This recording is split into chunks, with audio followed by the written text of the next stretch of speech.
Bonjour, texte liturgique. 7e semaine de Pâques année liturgique à vendredi 22 mai 2026. Première lecture, Actes 25, 13 à 21. Un certain Jésus qui est mort, mais que Paul affirme être en vie. Lecture du livre des Actes des Apôtres. En ces jours-là, le roi Agrippa et Bérénice vinrent à Césarée saluer le gouverneur Festus. Comme il passait là plusieurs jours, Festus exposa au roi la situation de Paul en disant, « Il y a ici un homme que mon prédécesseur Félix a laissé en prison. Quand je me suis trouvé à Jérusalem, les grands prêtres et les anciens des Juifs ont exposé leurs griefs contre lui. En réclamant sa condamnation, j'ai répondu que les Romains n'ont pas coutume de faire la faveur de livrer qui que ce soit lorsqu'il est accusé, avant qu'il soit confronté avec ses accusateurs et puisse se défendre du chef d'accusation. Ils se sont donc retrouvés ici, et sans aucun délai, le lendemain même, j'ai siégé au tribunal et j'ai donné l'ordre d'amener cet homme. Quand ils se levèrent, les accusateurs n'ont mis à sa charge aucun des méfaits que, pour ma part, j'aurais supposé. Ils avaient seulement avec lui certains débats au sujet de leur propre religion et au sujet d'un certain Jésus qui est mort, mais que Paul affirmait être en vie. Quant à moi, embarrassé devant la suite à donner à l'instruction, j'ai demandé à Paul s'il voulait aller à Jérusalem pour y être jugé sur cette affaire. Mais Paul a fait appel pour être gardé en prison jusqu'à la décision impériale. J'ai donc ordonné de le garder en prison jusqu'au renvoi de sa cause devant l'empereur. Parole du Seigneur. Psaume 102, 103, 1 à 2, 11 à 12, 19 à 20 AB. Le Seigneur a son trône dans les cieux. Alléluia. 102, 19 à. Bénis le Seigneur, ô mon âme, bénis son nom très saint, tout mon être. Bénis le Seigneur, ô mon âme, n'oublie aucun de ses bienfaits. Comme le ciel domine la terre, fort est son amour pour qui le craint. Aussi loin qu'est l'Orient de l'Occident, il met loin de nous nos péchés. Le Seigneur a son trône dans les cieux, sa royauté s'étend sur l'univers. Messager du Seigneur, bénissez-le, invincible porteur de ses ordres.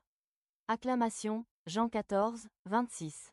Alléluia, Alléluia, l'Esprit Saint vous enseignera tout, et il vous fera souvenir de tout ce que je vous ai dit.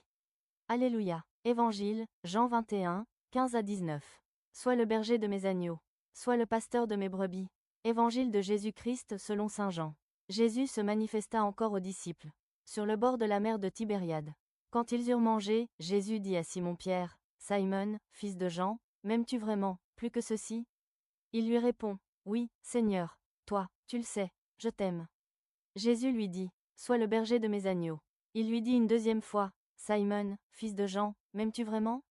Il lui répond, « Oui, Seigneur, toi, tu le sais, je t'aime. » Jésus lui dit, « Sois le pasteur de mes brebis. » Il lui dit, pour la troisième fois, « Simon, fils de Jean, m'aimes-tu » Pierre fut peiné, parce que, la troisième fois, Jésus lui demandait, « M'aimes-tu » Il lui répond, « Seigneur, toi, tu sais tout. Tu sais bien que je t'aime. » Jésus lui dit, « Sois le berger de mes brebis. Amen, amen, je te le dis.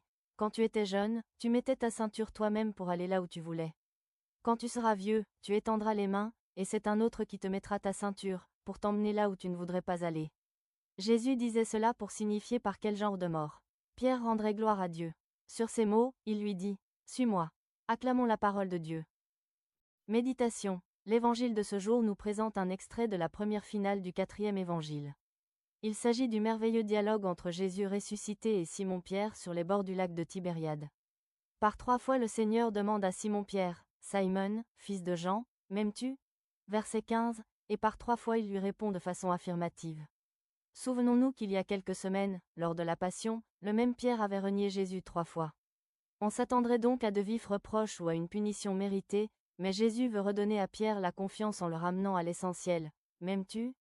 Jésus ne l'interroge pas sur ses compétences, ni sa culture, ni ses capacités nécessaires pour bien gouverner l'Église.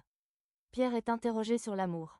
Mais lorsqu'on voit qu'en grec le verbe traduit en français par « aimer » n'est pas toujours le même, le sens de cet échange entre Pierre et le ressuscité atteint une profondeur insoupçonnée. En effet, en faisant attention à la nuance qui apparaît entre les termes dans l'original grec, on traduirait plutôt « m'aimes-tu plus que les autres ?» Puis simplement « m'aimes-tu d'un amour de charité ?» Et enfin « m'aimes-tu d'un amour d'amitié ?» Dans les 2 premières questions de Jésus à Pierre, le verbe grec utilisé est celui de agapin. Cela signifie un amour d'agapé ou de charité de Jésus pour Simon-Pierre, c'est-à-dire un amour qui donne sa vie pour Pierre. Dans les 3 réponses de Pierre à Jésus, le verbe grec utilisé est celui de philin. Il s'agit simplement d'un amour d'amitié, d'un amour de bienveillance, mais qui est loin de l'amour d'agapé. Dans la 3e demande, Jésus se place au niveau de Pierre. le verbe utilisé en grec est celui de Philin. Il dit à Simon-Pierre, « M'aimes-tu, d'amour, d'amitié ou de bienveillance ?» Nous pouvons observer que l'intensité dans le questionnement de Jésus va décroissant. C'est étonnant car nous nous serions plutôt attendus à ce que Jésus invite d'abord Simon-Pierre à l'aimer d'un amour naturel d'amitié et ensuite d'un amour surnaturel de charité. Face à l'enchaînement de ces demandes, on devine aisément le désarroi de Pierre qui, par son triple reniement, a fait l'expérience de son impuissance à aimer Jésus d'un amour d'agapé, agapin. Ne voulant pas mentir à nouveau, il répond par un humble aveu. « Seigneur, tu sais tout, tu sais bien que je t'aime. » Verset 17. En d'autres termes, Pierre avoue à Jésus, « Oui, Seigneur, je t'aime, mais d'un simple amour humain. Je ne suis pas capable de mieux, tu le sais. » À chacun de ces aveux d'impuissance, mais qui sont autant de déclarations de son désir d'aimer en vérité, Jésus répond en confiant à Pierre le soin de ses brebis, sois le berger de mes brebis. On comprend alors que par les 3 questions qu'il lui adresse, Jésus n'a pas l'intention d'accuser Pierre en référence à sa triple négation.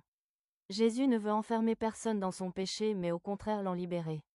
Notre Seigneur met Pierre devant son désir de l'aimer de tout son cœur, de toute son âme et de toute sa force, mais également devant son incapacité à le réaliser par ses propres forces. Par la courte parabole de la jeunesse et la vieillesse, Jésus révèle à Pierre qu'il arrivera un jour à l'aimer d'un parfait amour de charité, agapé, à travers le don de sa vie dans le martyre, mais que ce sera par la grâce de celui qui lui aura passé la ceinture et le conduira au lieu du témoignage d'où spontanément sa volonté humaine l'avait éloigné durant sa passion. C'est à chacun de nous de se demander, est-ce que j'aime vraiment le Christ?